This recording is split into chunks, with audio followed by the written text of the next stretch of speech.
이스라엘의 맛있는 교 온라인 예배 들으시는 여러분을 주님의 이름으로 환영합니다. 오늘 말씀의 주제는 바로 주님이 오시는 날, 인자의 날이라고 불릴 수 있는 종말입니다. 많은 그리스도인들이 이 종말에 대해서 잘못 해석해서 미혹이나 잘못된 길로 빠지게 되는데요. 우리 맛있는 교회 성도님들은, 또 영상을 보는 분들은 또 건전한 신앙을 통하여서 하나님 나라를 소망하면서 이 땅 가운데 주님의 영광과 주님의 은혜를 드러내는 멋있는 분들로 잘 성장되길 바랍니다. 오늘 예수님이 하신 말씀을 통하여 또 부족한 제가 해석한 내용들을 통하여 하나님의 말씀이 무엇인지, 우리에게 뜻하신 것이 무엇인지 잘 분별하여 나가는 저와 여러분 되시길 주님의 이름으로 축원합니다. 이 시간에 같이 주님을 찬양하도록 하겠습니다.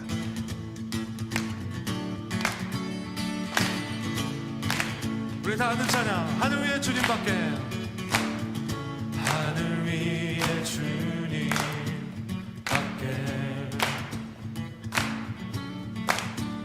내가 사모할 자 이 세상에 없네. 내 맘과 힘은 믿을 수 없네. 오직 한 가지 그 진리를 믿네. 주는 나의 힘이요, 주는 나의 힘이요, 주는 나의 힘이요. 영원히 주를 의지하리. 영원히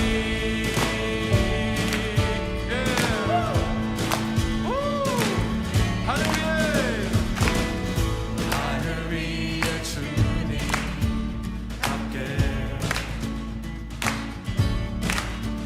내가 사모할 자 이 세상에 없네.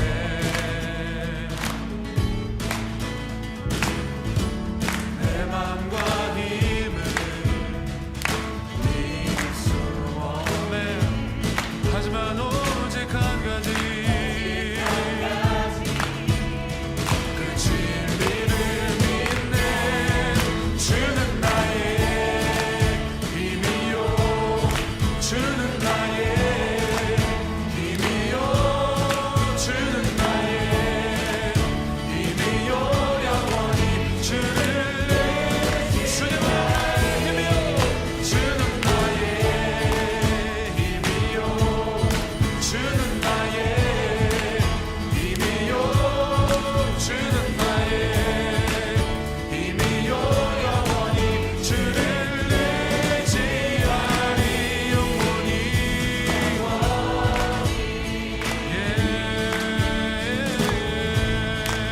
내 맘과 힘은 믿을 수 없지만 내 맘과 힘은 믿을 수 없네.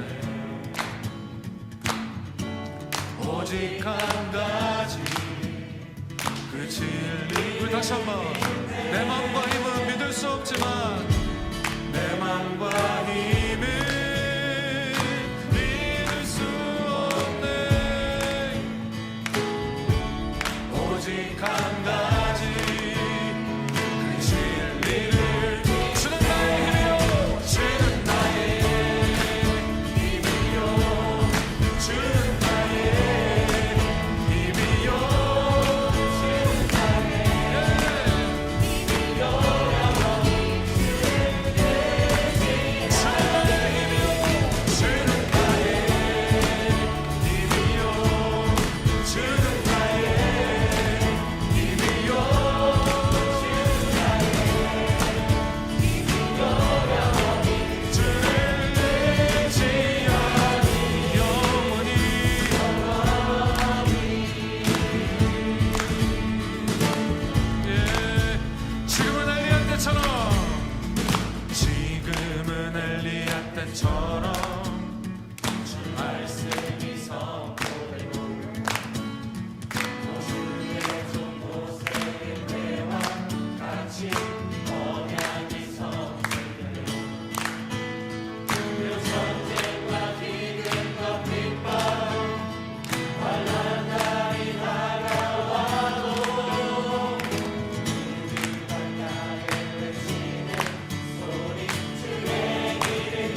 사신 생명의 주 우리 위에 죽으시고 다시 사신 생명의 주 예수 열방의 소망 예수 열방의 소망 예수 우리의 위로자 주는 온 땅의 영원한 소망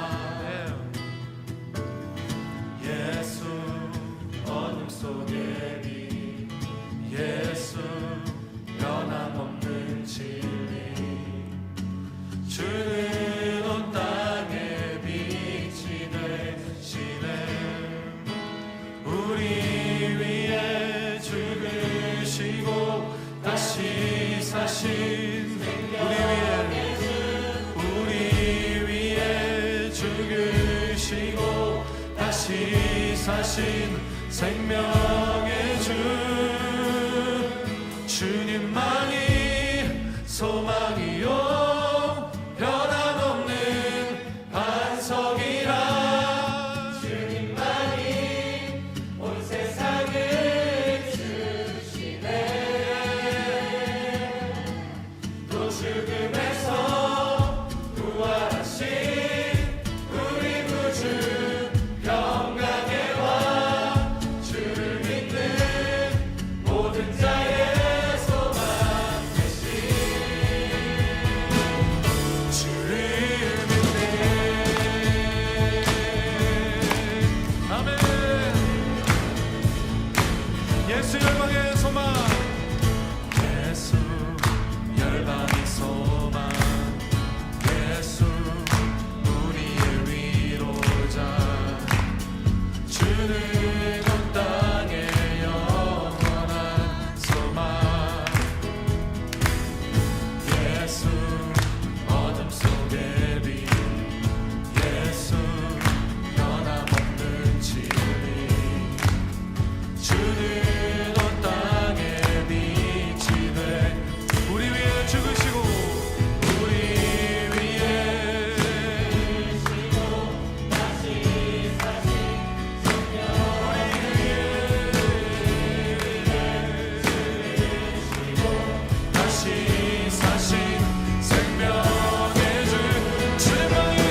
이 사랑은 결코 변치 않아 모든 계절 돌고 시네 푸른 마르고 꽃은 시드나 주의 말씀은 진실해 실수가 없으신 주만 바라라.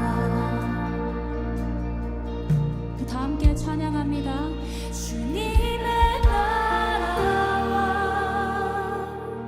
뜻이 나의 삶 속에 임하시며 주님 알기를 주만 보기를 소망해.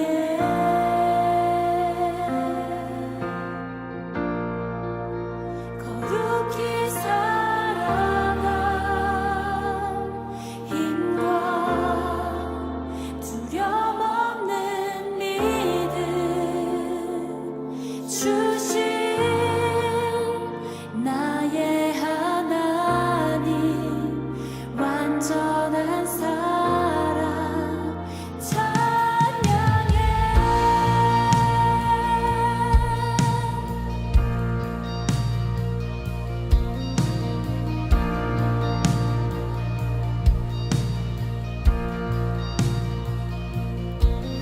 나의 사랑 너는 어여쁘고 참 귀하다. 어느 보석보다 귀하다. 내가 사랑스럽지 않을 때 너를 온전히 사랑하고 너와 함께하려 내가 왔노라.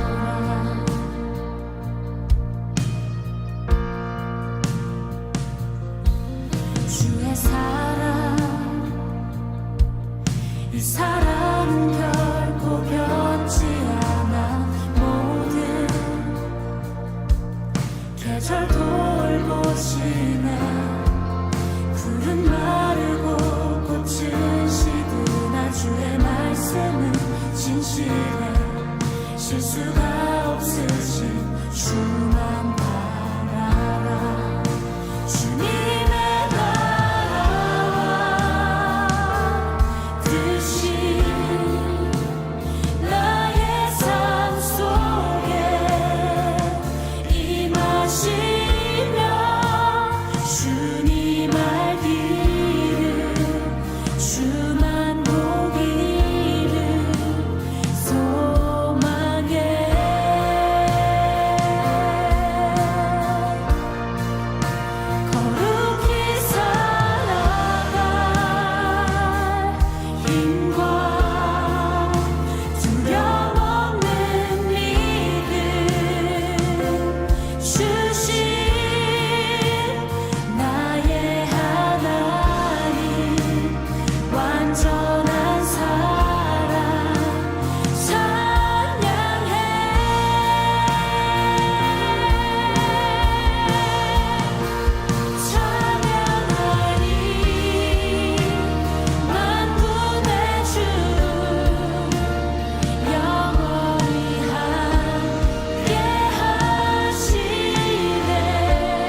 바리새인들이 하나님의 나라가 어느 때에 임하나이까 묻거늘 하나님의 나라는 볼 수 있게 임하는 것이 아니요 또 여기 있다 저기 있다고도 못하리니 하나님의 나라는 너희 안에 있느니라. 또 제자들에게 이르시되 때가 이르리니 너희가 인자의 날 하루를 보고자 하되 보지 못하리라. 사람이 너희에게 말하되 보라 저기 있다 보라 여기 있다 하리라. 그러나 너희는 가지도 말고 따르지도 말라.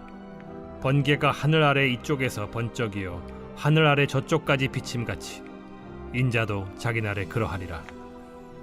그러나 그가 먼저 많은 고난을 받으며 이 세대에게 버린 바 되어야 할지니라. 노아의 때에 된 것과 같이 인자의 때에도 그러하리라.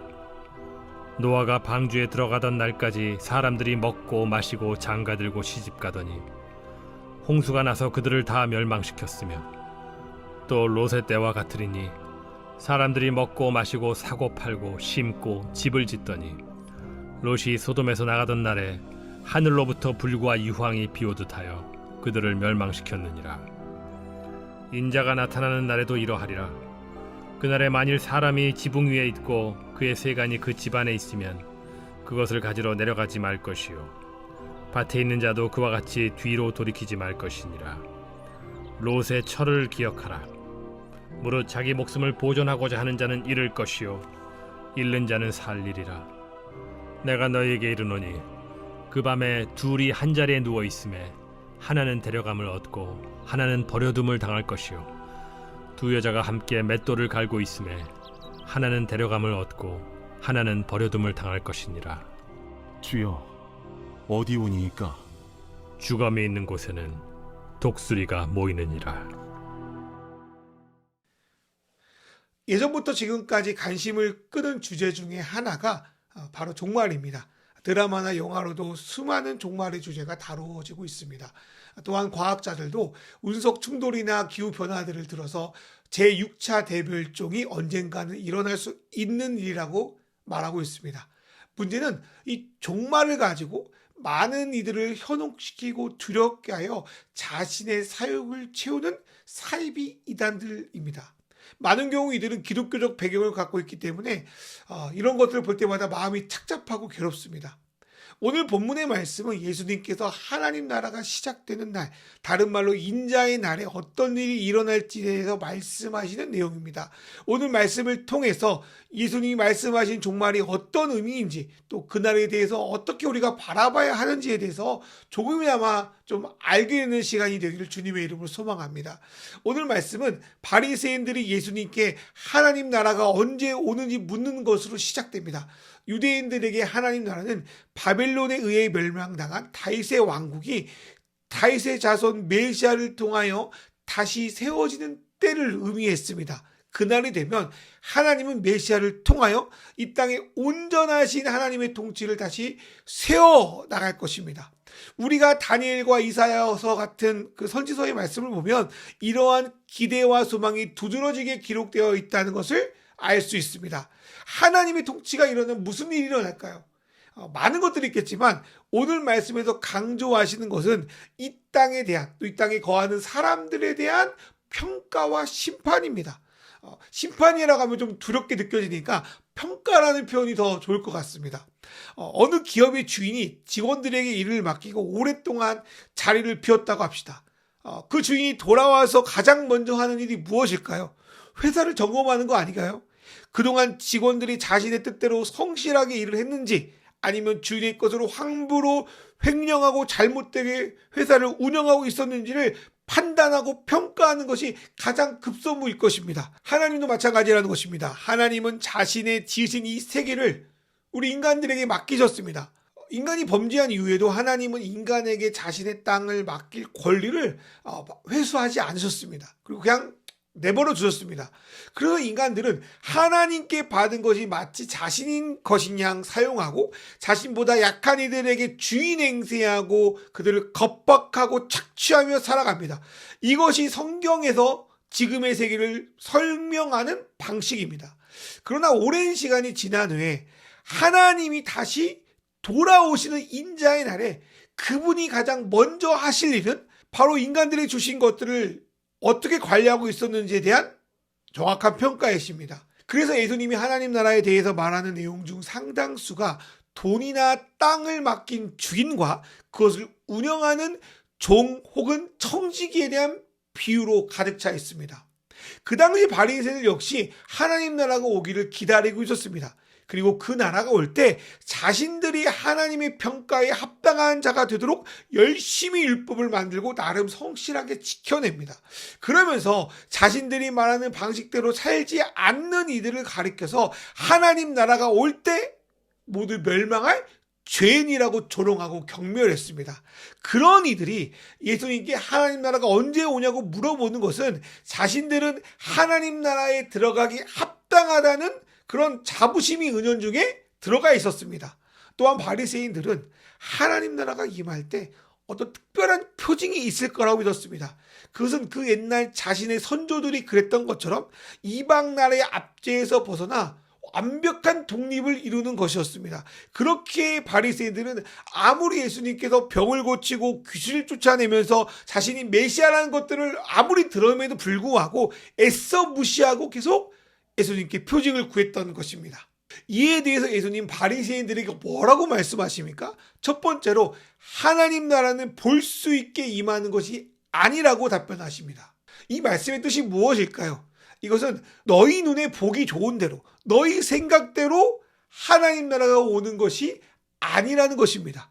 같은 예수, 같은 천국을 말하는 것 같아도 각자 이해하는 내용이 다를 수 있습니다. 겉으로는 신앙 좋은 척해도 하나님의 말씀이 무엇인지 궁리하기보다 자신의 뜻대로 해석하고 적용하는 이들도 많습니다.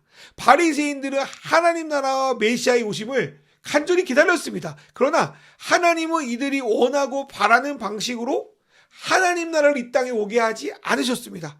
예루살렘도 아니고 좋은 가문도 아니고 군사 지도자도 아닌 갈릴리 나사렛 출신 또 목수의 아들로 예수님을 이 땅에 보내셨습니다. 또 군사적으로 강력한 적, 그 당시 로마를 이기고 세상에서 가장 강력한 나라를 하나님의 나라를 꿈꾸는 이들에게 하나님은 눈에 보이지 않지만 영원한 나라를 예수를 통하여 알려주셨습니다. 그렇게 하나님 나라는 우리의 욕망과 계획대로 이루어지는 게 결코 아니라는 것입니다. 하나님의 나라는 우리보다 크신 하나님의 계획이 선하고 올바르게 이루어지는 것입니다. 내 뜻과 내 생각을 내려놓고 그분의 뜻을 구할 때 하나님은 우리를 그 나라로 인도하실 줄 믿습니다. 두 번째로 예수님은 바리새인들에게 하나님 나라는 여기 있다 저기 있다 말하지 못한다고 답변하십니다. 예수님 당시에 수많은 이들이 자기를 메시아라고 치겠습니다. 그래서 많은 이들이 그를 추종하다가 목숨을 잃었습니다. 그러한 일들은 요즘도 마찬가지입니다. 자신이 재림 예수라고 칭하며 사람들을 유혹하는 이단들이 있습니다. 또 은연중에 자기를 신격화시켜서 자기가 성경을 너무 매우 잘한다고 자기가 뭔가를 봤다고 그렇게 속여서 맹목적으로 하나님이 아니라 예수님이 아니라 자기의 말을 듣게 하는 이들도 많습니다.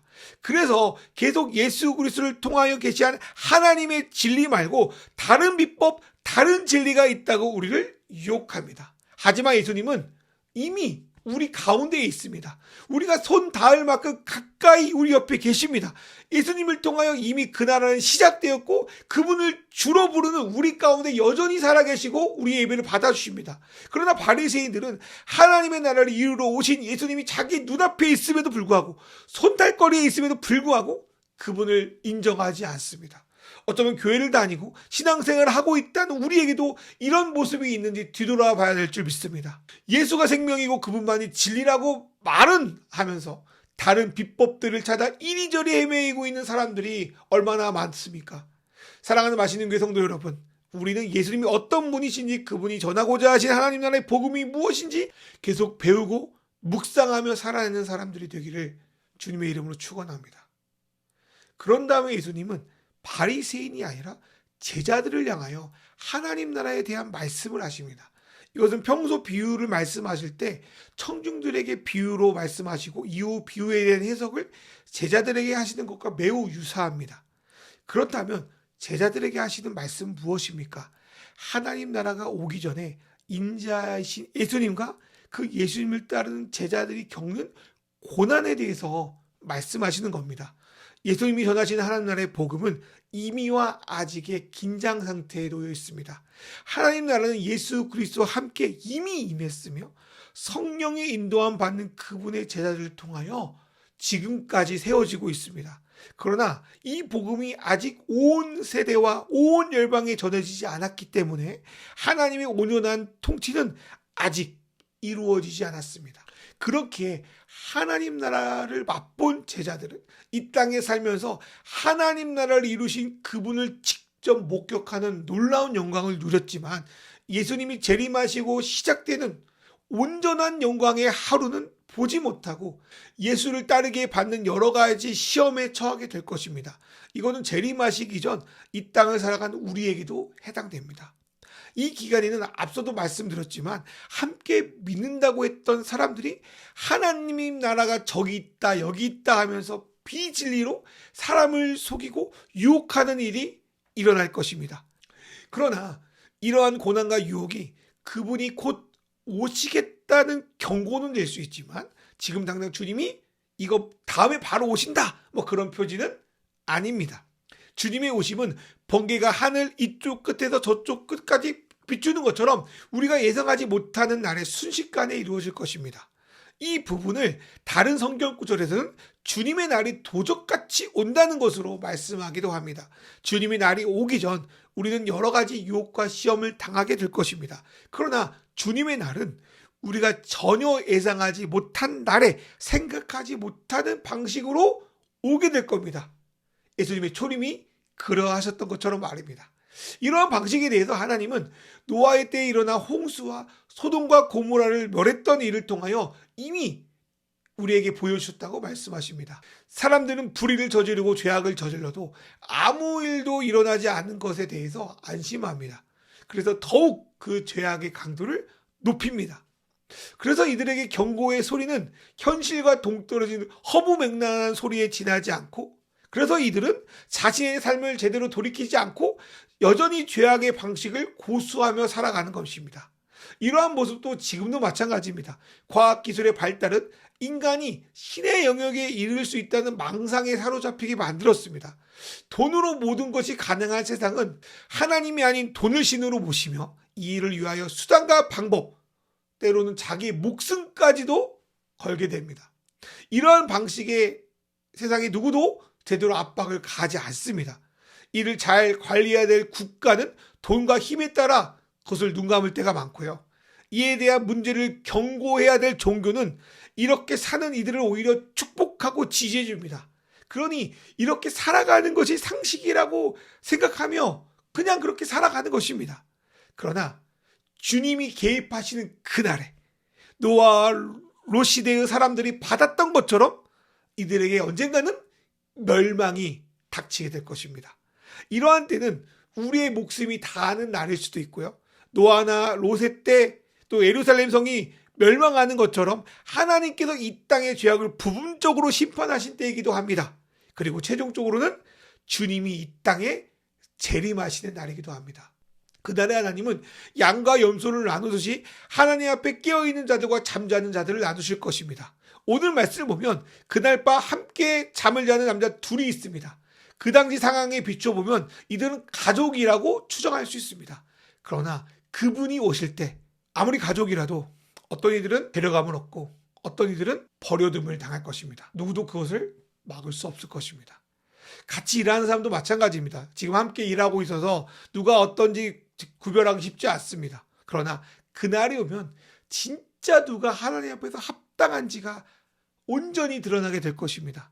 진정한 그리스도인들은 언젠가 그날이 올 줄을 진짜 믿는 자들입니다. 그렇기에 말은 주님을 기다린다고 하면서 세상과 똑같은 방식으로 살면서 기름을 준비하지 않은 그 어떤 일과 다르게 주님이 원하시는 삶을 살아가며 기름을 준비하며 살아갑니다. 또한 세상이 주는 안락한 꿈에 잠들어 있는 자들이 아니라 주님의 말씀으로 깨어 정신을 차리고 살아가는 사람들입니다. 저는 우리 마시는 교회 성도들이 그 기름을 준비하며 깨어 사는 사람들이 되기를 간절히 소망합니다. 그렇다면 우리는 어떻게 깨어 있을 수 있을까요? 어떻게 기름을 준비할 수 있을까요? 오늘 본문은 깨어있는 자들의 특징 중 하나를 우리에게 말씀합니다. 그것은 무엇이 중요한지를 늘 기억하는 삶입니다. 예수님의 인자가 나타나는 날에 어떻게 대처해야 되는지에 대해서 말씀하는데, 그것은 마치 우리 시대의 재난 경보와도 같습니다. 높은 진도의 지진이나 큰 화재가 우리 집에 일어났다고 생각해 보세요. 어떻게 대처해야 됩니까? 집에 있는 귀금속이며 통장, 어제 샀던 새 옷들을 다 챙겨오고 나가야 된다며 머뭇거리는 것이 진짜 현명한 사람들일까요? 평소에는 자기가 가진 것들을 잘 관리하고 지키는 게 현명할 것입니다. 그러나 긴급한 상황에서는 모든 것을 버려두고 재빨리 탈출하는 것이 가장 지혜로운 사람입니다. 주님의 날을 대하는 우리의 자세도 마찬가지입니다. 주님이 오시기 전에는 믿는 우리도 똑같이 먹을 것, 마실 것, 입을 것, 또 추가로 거할 곳이 필요합니다. 이로 인해 주님도 우리에게 일용할 양식을 구하는 기도를 계속하라고 권면하십니다. 그러나 주님이 금지한 것이 무엇인 줄 아십니까? 너희 목숨을 위하여 무엇을 먹을까 염려하지 말라는 말씀입니다. 사람이 자기 목숨을 위하여 염려하는 건 당연한 거 아닙니까? 그런데 왜 염려하지 말라고 하셨을까요? 그것은 우리의 진정한 생명, 우리의 목숨이 이 땅의 물질, 이 땅에 먹을 것, 무엇을 마실 것, 그런 거에 달려있는 것이 아니라는 말씀입니다. 그런데 대부분의 사람들은, 그리스도인들 포함해서 자기 목숨이 물질을 얼마나 가지고 있는가에 달려있다고 믿습니다. 신앙생활도 이 물질을 모으기 위한 도구로 활용하는 일도 있습니다. 물질을 위해서 염려하지 말라는 주님의 말씀을 살짝 덮어두고 기도의 대부분의 내용을 물질에 대한 것으로 꽉 채우는 게 얼마나 많습니까? 이런 사람들은 성경의 대표적인 바보, 롯의 아내의 길을 따르는 것과 같습니다. 롯의 아내는 소돔과 고모라, 그 멸망에서 구원받은 특권을 누린 몇 명 안 되는 사람 중에 하나입니다. 그녀가 하나님께 무엇을 잘해서가 아니라 단지 아브라함의 조카 며느리라는 그 이유 하나만으로 구원받은 것입니다. 이것은 마치 우리가 아무 공로 없이 예수 그리스도를 주님으로 영접했다는 사실 하나만으로 구원받는 것과 비슷합니다. 그러나 그녀는 집에 두고 온 재물들에게 미련을 두고 결국 뒤를 돌아보게 됩니다. 그 순간 그녀는 소금 기둥이 되었습니다. 오늘 말씀 33절에서 예수님이 그것을 자기 목숨을 보존하기 위해서 한 행위로 정의하십니다. 그렇다는 것은 롯의 아내는 자기 목숨이 하나님이 아닌 세상의 재물에 달려있다고 믿었다는 거예요. 그리고 그녀가 믿는 신은 결국 세상의 재물이었다는 사실이었습니다. 그리고 결국 그녀는 그 구원의 자리에 들어가지 못합니다. 물질이 단순히 필요한 것으로 끝나는 것이 아니라 우리의 우상이 될 때 그녀는, 또 우리는 하나님께 속한 자가 아니라 돈, 만몬에 속한 자가 되는 것입니다. 사랑하는 여러분, 우리의 생명, 우리의 목숨 누구에게 달려 있습니까? 하나님 아닙니까? 이 땅을 살아가는 삶이 우리 생의 전부입니까? 이 땅의 삶 이후 영원한 삶이 기다리는 거 믿고 있지 않습니까? 이를 진짜로 믿고 아는 사람은 일용할 양식을 위해서 기도하고 일하며 살아가지만 그보다는 하나님을 우선으로, 생명이신 하나님을 우선으로 살아가게 됩니다. 이 사실을 믿는 사람은 어디서 어떻게 하나님 나라를 우선순위로 살아가는 삶을 시작합니까? 오늘 말씀 보니까 바로 주검, 다른 말로 시체가 있는 곳에서 그 나라의 믿음을 시작합니다. 누가복음 17장 30절에 나오는 그 주검이 있는 곳, 그건 뭘 가리킬까요? 많은 해석이 있어서 저도 참 혼란스러웠는데요. 저는 유진 피터슨이 해석한 것이 가장 마음에 와닿았습니다. 그가 해석한 해석에 의하면 이 주검은 다른 것이 아닌 예수 그리스도의 주검, 예수 그리스도의 죽음을 가리킵니다. 예수님을 죽이기 위해 세상의 권력이 힘을 합쳤습니다. 또 복음이 전파될 때 독수리 문양으로 자신을 상징했던 로마는 예수를 사람들의 마음속에 없애기 위해서 수많은 핍박을 자행했습니다. 그러나 예수님의 죽음이 죽음으로 끝나지 않고 영원한 부활의 생명으로 이어진다는 것을 믿고 자신의 목숨을 잃어버린 사람들의 삶 속에서 하나님 나라의 복음은 피어나 우리에게까지 이르렀습니다. 우리가 사는 이 시대도 마찬가지입니다. 그 당시 같은 극악한 상황은 아니더라도 크고 작은 죽음에 우리는 노출되어 있습니다. 그 속에서 하나님 때문에 없으면 죽을 것 같은 불의한 재물을 포기합니다. 모두가 수단과 방법을 가리지 않고 재물을 긁어모으는 상황에서도 자신의 가진 것을 주님의 것으로 여기고 나눕니다. 이로 인해 무시당하고 조롱당한다고 하더라도 그분이 주신 말씀의 가치를 저버리지 않습니다. 혹 이로 인해 많은 것을 잃어버린다고 해도 주님이 주실 영원한 가치를 소망하며 견딥니다. 이것이 오늘 우리가 죽음 위에서 부활을 소망하며 살아가는 삶이라고 저는 믿습니다. 사랑하는 여러분, 예수님도 그렇고 저와 여러분도 그렇고 때때로 이 세상을 살 때 죽음의 그림자가 우리를 가로막습니다. 그리고 독수리들이 우리를 공격하는 상황에 놓일 때가 있습니다. 그러나 하나님을 자신의 우선순위로 여기며 살아가는 이들에게 예수님은 단지 죽음으로 그들의 삶이 끝나지 않게 하시고 하나님 나라라는 놀라운 선물을 그들에게 허락해 주실 것입니다. 그 일을 소망하며 이 시간 다 같이 주님 앞에 기도하겠습니다. 하나님 아버지, 하나님 나라가 예수 그리스도를 통하여 이미 임했다는 사실을 기억하며 다른 것에 눈을 돌리지 않고 그분의 말씀에 귀 기울이고 그분을 따라 살아가게 하소서.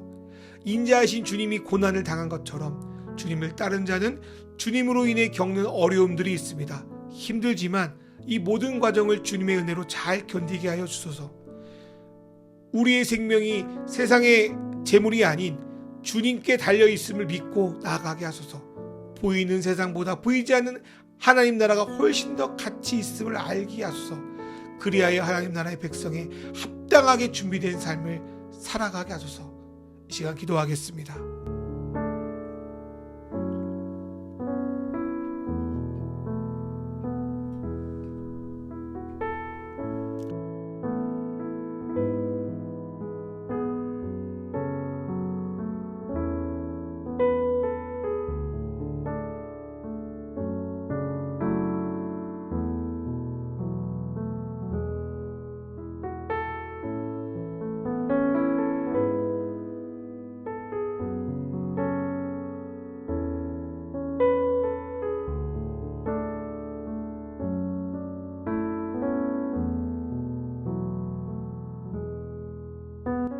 하나님 아버지, 바쁘고 힘든 일상을 살아가며 주님이 다시 오신다는 사실을 잃어버리고 살 때가 많습니다.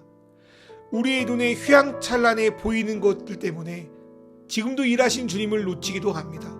그러나 주님, 그 속에서도 우리 안에 이미 하나님 나라가 임했다는 사실을 믿고 그 나라의 백성으로 살아가기 원합니다.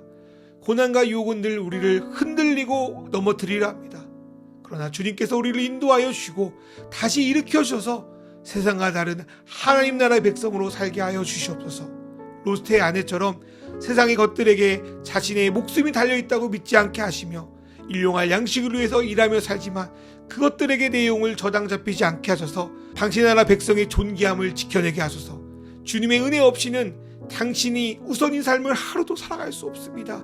죽음을 이기시고 부활하신 능력을 우리에게 덧입혀 주셔서 비록 우리가 죽음의 그림자 가운데 살지라도 자기 십자가를 짊어지고 살아갈지라도 그 삶 속에서 생명이 일어나고 부활을 날마다 경험하며 나가시도록 주님 우리를 축복하여 주시옵소서. 주여 우리를 긍휼히 여겨주셔서 우리를 도와주시옵소서. 이 모든 말씀 우리 주 예수 그리스도의 이름으로 기도드리옵나이다. 아멘.